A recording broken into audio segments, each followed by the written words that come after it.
And today, we're announcing new legislation for stronger measures than ever before to combat gun violence in Canada. Banning 1,500 models of assault-style weapons last year was a critical step, but we also need to continue to fight the illegal gun market.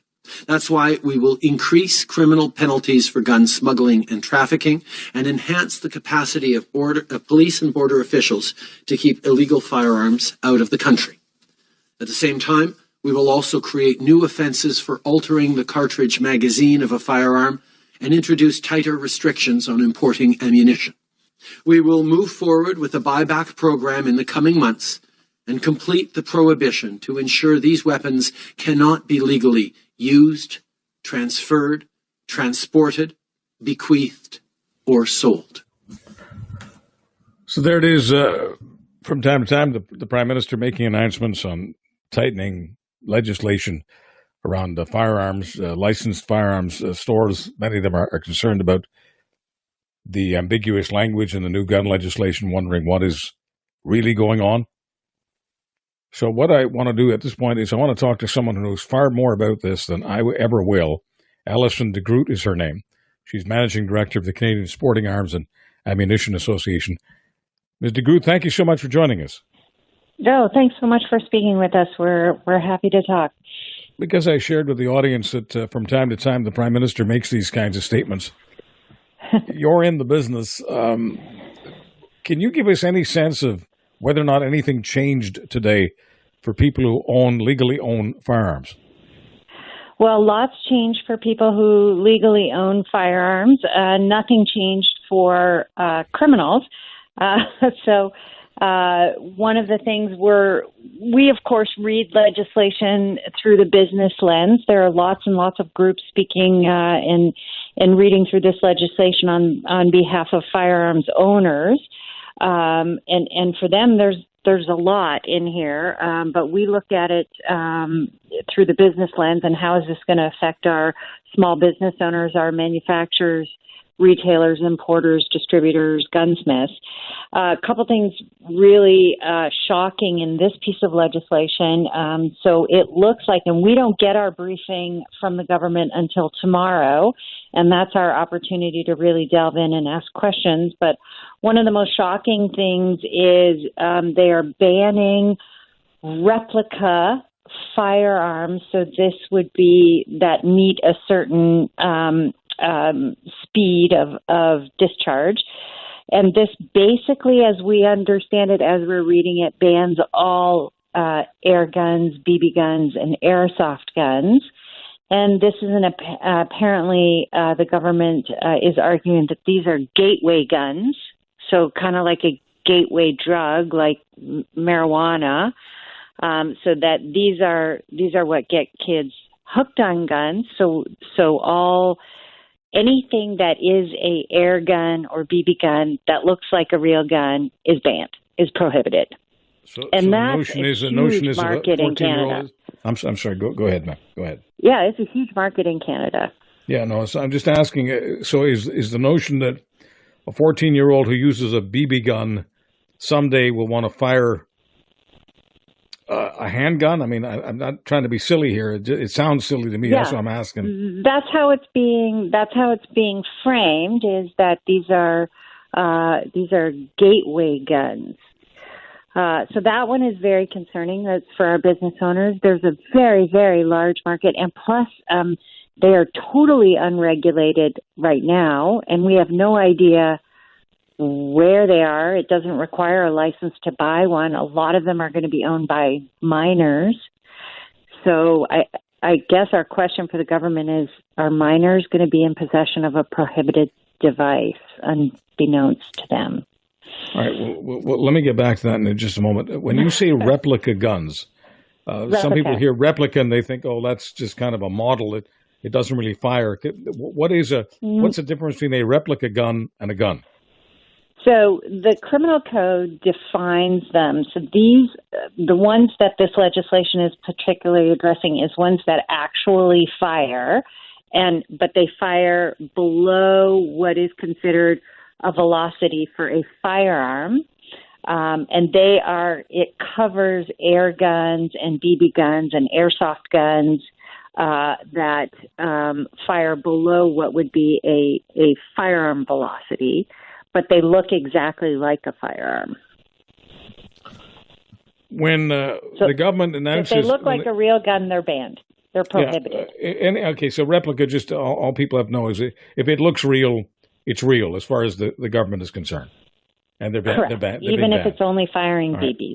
Okay, so I realize you're not in the business of enforcing legislation. You're in the business of sales. I get that, but I need to ask: if I own one of these things, am I breaking the law? If I own an air gun, if I own a replica gun, am I in violation of the new law once this thing goes on the books? If these are deemed prohibited devices, unless you possess a prohibited license, which very few people do, you are in violation of the law. So I just don't want to alarm people. I mean, there are thousands and thousands of people listening right now who have BB guns. I mean, are we? Is the government telling them that they're going to be thought of as criminals if they don't turn these things in? Well, this legislation hasn't passed. There's no grandfathering or buyback or anything or attached to it. So this is one of our questions for the government tomorrow when we get a chance to do our briefing, because, of course, industry was not consulted on this. This came as a surprise to us, as most of the legislation from this government is. They don't seem to always have correct technical information. We ran into this with both Bill C-71, which no regulations have been written for yet. So that bill was passed, I think, prior to this current election, the current sitting, and there is no forward agenda for the regulatory environment for Bill C-71. So that's a piece of paper that was passed that's not going anywhere right now. The firearms marking regulation, the Liberals deferred that for 3 years, so there's nothing going on with that. This piece of paper, the Order in Council firearms ban, we still have many, many, many outstanding questions that directly relate to our business's ability to comply with the OIC that the government has not answered yet or seems incapable of answering at this point. So we're waiting for instructions from the government on how businesses are to comply with the OIC and don't have those answers yet. And then we have another piece of legislation today, which we were not consulted on, that we have lots and lots of questions on how businesses will be able to comply with it or how it will be implemented. So this is a process. All bills go through a legislative process, and we will be hopefully having those conversations with the government as we do with all legislation that affects our business owners. But there are a number of questions that are raised in this first reading, which we got today, the same as the rest of Canada. So we have to go through it line by line and try to figure it out.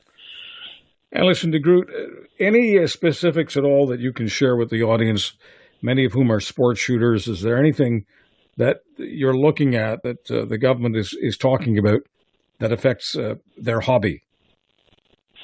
Well, certainly the ability to use, the OIC pretty much removed the ability of firearms owners to use the guns that are typical in sports shooting, despite the government's promise that they were not targeting sports shooters. Almost all of the firearms in the OIC are specific to sports shooting in Canada. And then with this piece of legislation, we now open the door for municipalities to prohibit the storage and transportation of handguns in the municipalities by bylaw. This basically, because firearms is federal jurisdiction, this gives federal permission to municipalities to enact those bylaws. There's still legal questions around that. I think the provincial jurisdiction will supersede municipal jurisdiction, but that all remains to be seen. But I think the biggest problem here for all of Canada and for Canadians in general is here we are having another protracted media and public discussion about a piece of legislation that predominantly applies to licensed firearms owners and existing legal businesses, rather than a piece of legislation that is talking about gun crime and the root causes of crime and illegal firearms marketing and sales in Canada. So we are all distracted by this piece of paper, like the other pieces of paper that have come before it, that do not address the real issue, which is crime. I particularly like the Prime Minister's statement about two things. One, that they're introducing new regulations around magazine capacity and altering. It's always been illegal in Canada to alter or tamper with magazine capacity. We've had magazine capacity restrictions in Canada for a long time, and it's always been a crime to tamper with them. But somehow it's new in this bill, which is, weird to us because it's always been the law.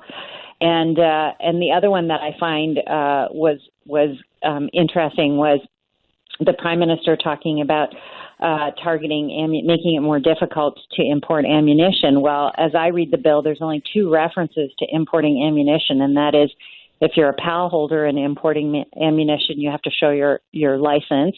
And if you're a non-resident, 18 years or older, you have to fill out a form at the border.